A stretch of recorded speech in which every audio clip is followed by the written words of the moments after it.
various schools of thought, pretended worship.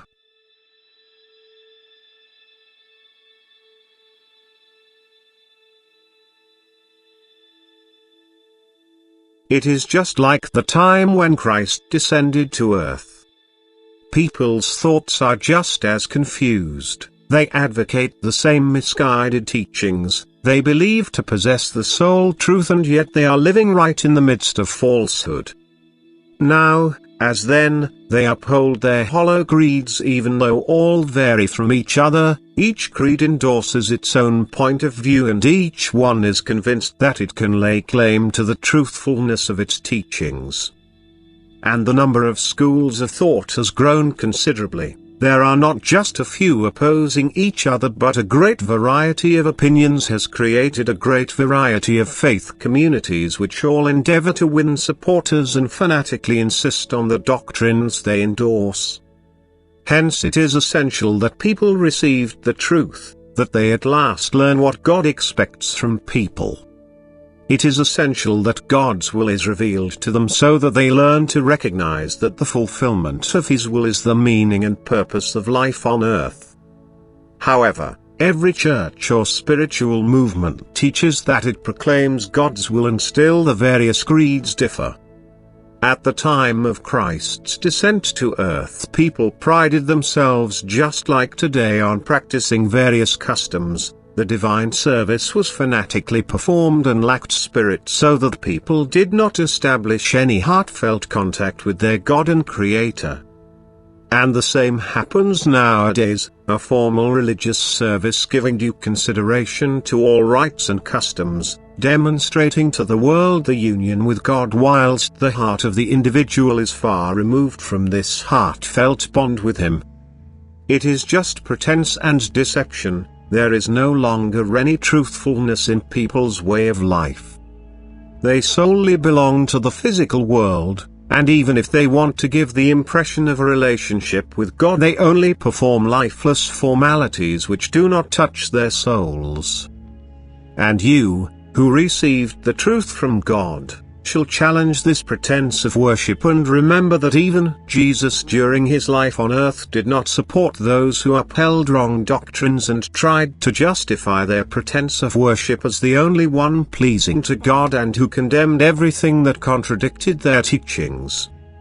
Nowadays people will not want to part with the doctrines handed down to them by people either, and will therefore always remain in error, because they refuse to accept the pure truth, which can only be granted to them from above, from the eternal truth.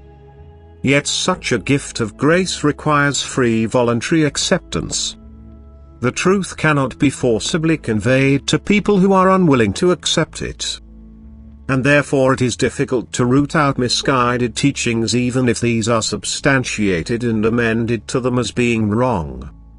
There will only ever be a few who will be open-minded to what God Himself conveys to people, because they don't want to acknowledge such evident working of God. Because they have no knowledge of the fact that God pours out His Spirit over those who willingly open up their hearts to Him for the receipt of His pure truth.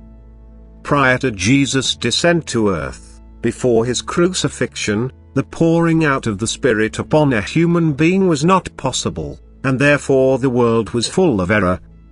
However, after His death on the cross, truth could find access to mankind, and it became possible to fully enlighten people as to whether and when their thinking was erroneous. It was possible to instruct them through the Spirit, and they could rid themselves of all error.